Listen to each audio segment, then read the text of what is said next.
Yuki ओन्ना, बर्फ की रानी का श्राप। जापान की बर्फीली पहाड़ियों में बसी एक सदियों पुरानी दास्तान। बहुत समय पहले जापान के एक छोटे से गांव में एक गरीब लेकिन नेक दिल लकड़हारा अपने बेटे मिनोकिची के साथ रहता था। उसका नाम था मोसुआकू। वे दोनों रोज पास के पहाड़ों में जाकर लकड़ी काटते और गांव में बेचकर गुजारा करते। एक दिन जब चारों ओर बर्फ की सफेद चादर बिछ चुकी थी, पिता पुत्र दोनों लकड़ी काटने गए, लेकिन भयंकर बर्फीला तूफान आ गया। रास्ता बंद हो गया और उन्हें मजबूरी में एक पुरानी सुनसान झोपड़ी में रात बितानी पड़ी। रात गहराई और उसी समय झोपड़ी का दरवाजा खुद ब खुद खुला। एक लंबी सफेद पोशाक पहने बेहद सुंदर महिला अंदर दाखिल हुई। उसकी त्वचा बर्फ जैसी सफेद और आंखें बर्फ की तरह ठंडी थीं। वो थी युकी ओन्ना, बर्फ की औरत। वो सीधे मोसुआकू के पास गई और अपनी सांस से उसे जमा दिया। उसका शरीर बर्फ की तरह ठंडा हो गया और वहीं उसकी मौत हो गई। लेकिन जैसे ही वह मिनोकिची की तरफ बढ़ी, कुछ पल रुकी और फिर बोली, तुम जवान हो और सुंदर हृदय के मालिक हो। मैं तुम्हें छोड़ देती हूं, लेकिन याद रखना कभी किसी को मेरे बारे में मत बताना। अगर बताया तो मर जाओगे। मिनोकिची बेहोश हो गया और सुबह गांव लौट आया। मिनोकिची अब जवान हो चुका था। एक दिन गांव में एक सुंदर युवती आई। उसका नाम था ओयुकी। उसकी सुंदरता अनुपम थी। बर्फ जैसी सफेदी, काले लंबे बाल और शांत स्वभाव।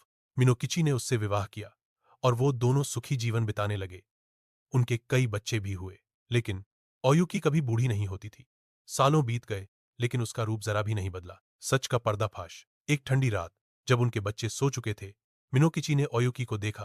खिड़की से आती चांदनी में उसकी आंखें फिर से वैसी ही लग रही थीं, बर्फ जैसी ठंडी, बेरहम। तभी मिनोकिची को वो रात याद आ गई। वो औरत, वो झोपड़ी, वो मौत। मिनोकिची बोला, ओयुकी, तुम बिल्कुल वैसी लगती हो जैसे उस रात की वो औरत। युकी ओन्ना। एक गहरी चुप्पी। ओयुकी अब मुस्कराई, पर वो मुस्कान मानो मौत की ठंडक लिए थी। मैंने कहा था कभी किसी को मत बताना, अब तुम्हें मरना चाहिए। लेकिन जब उसने अपने मासूम बच्चों की तरफ देखा, उसका चेहरा पिघलने लगा। उसकी आंखों में मानवता की झलक आई। अगर तुमने बच्चों का ध्यान नहीं रखा होता तो आज तुम मर जाते। मैं जा रही हूं, लेकिन अगर कभी तुमने बच्चों को दुख पहुंचाया, मैं लौटूंगी और इस बार बर्फ नहीं पिघलेगी। और वो चली गई बर्फ की एक तेज हवा में बदलकर। युकी ओन्ना कौन थी? कहते हैं कि युकी ओन्ना पहले एक सामान्य मानव युवती थी। वो एक दिन अपने प्रेमी के साथ पहाड़ों में फंस गई थी। बर्फीले तूफान में लड़का तो बच गया, लेकिन लड़की वहीं ठंड से जम गई। उसका शरीर मरा, पर उसकी आत्मा ने कभी चैन नहीं पाया। अब वो बन चुकी है एक ऑनरी, एक बदला लेने वाली आत्मा, जो उन लोगों को सजा देती है जो या तो बर्फ में फंसते हैं या जिनके दिल में झूठ, लालच या विश्वासघात होता है। आज भी जापान के उत्तर में जब कोई बर्फीली रात आती है और अगर कोई अकेला यात्री पहाड़ों में दिखे, तो लोग कहते हैं, मत रुकना। अगर कोई सुंदर औरत तुम्हें दिखे तो उसकी आंखों में मत देखना, वो युकी ओन्ना हो सकती है। क्या तुम उसकी ठंडी मुस्कान को झेल सकते हो?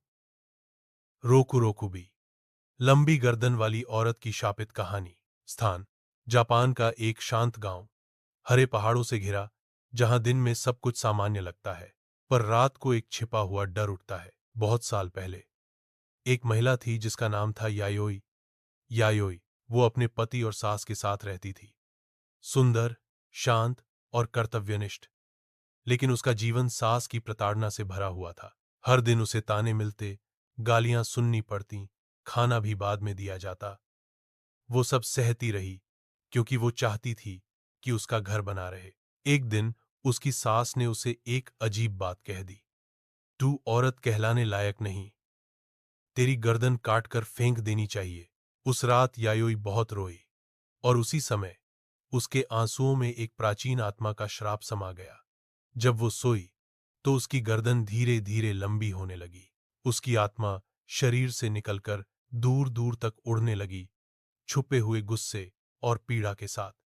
अब वो बन चुकी थी रोकुरोकुबी, एक आत्मा जिसकी गर्दन रात में बढ़ती है और जो दूसरों पर नजर रखती है, कभी उन्हें डराती है, कभी हमला करती है। रोज रात को उसकी गर्दन खिड़की से बाहर निकलती और वो गांव के घरों में झांकती। वो उन लोगों को देखती जो दूसरों को दुख देते थे, झूठे, क्रूर और पाखंडी। एक बार उसकी गर्दन एक बूढ़े आदमी के पास पहुंची जो अपनी बहू को मारता था। सुबह उस बूढ़े की आंखें सफेद थीं और मुंह से आवाज नहीं निकल रही थी। गांव में डर फैल गया। लोग कहते, रात को किसी ने मेरी गर्दन के पास फूंक मारी, किसी ने मेरा नाम लिया, पर कोई दिखा नहीं। एक दिन उसका पति हिकोबो ने देखा कि यायोई की गर्दन रात को धीरे धीरे बढ़ रही थी। वो डर गया, लेकिन भागा नहीं। सुबह उसने यायोई से पूछा, ये सब क्यों कर रही हो? यायोई की आंखों में आंसू आ गए। उसने पहली बार अपनी असली पीड़ा और श्राप की कहानी सुनाई। उसने कहा, मैं बुरी नहीं हूं, पर मेरे अंदर की चुप्पी ने मुझे राक्षस बना दिया। मैं हर उस इंसान को डर दिखाती हूं जो दूसरों को पीड़ा देता है, जैसे मैंने सहा था। हिकोबो ने उसे गले लगाया और फिर गांव में जाकर सच बताया। लोग पहले डरे, लेकिन फिर उन्होंने देखा कि रोकुरोकु भी सिर्फ बुराई पर नजर रखती है। कुछ लोगों का कहना है कि यायोई एक रात जंगल में चली गई और फिर कभी नहीं लौटी। किसी ने उसकी गर्दन को आसमान में उड़ते देखा, चांद के पास तक जाती हुई। अब भी जापान के कुछ इलाकों में लोग कहते हैं, अगर तुमने किसी निर्दोष को रुलाया है तो सावधान रहो, क्योंकि रोकुरोकुबी तुम्हारी गर्दन के पास सांस ले रही हो सकती है।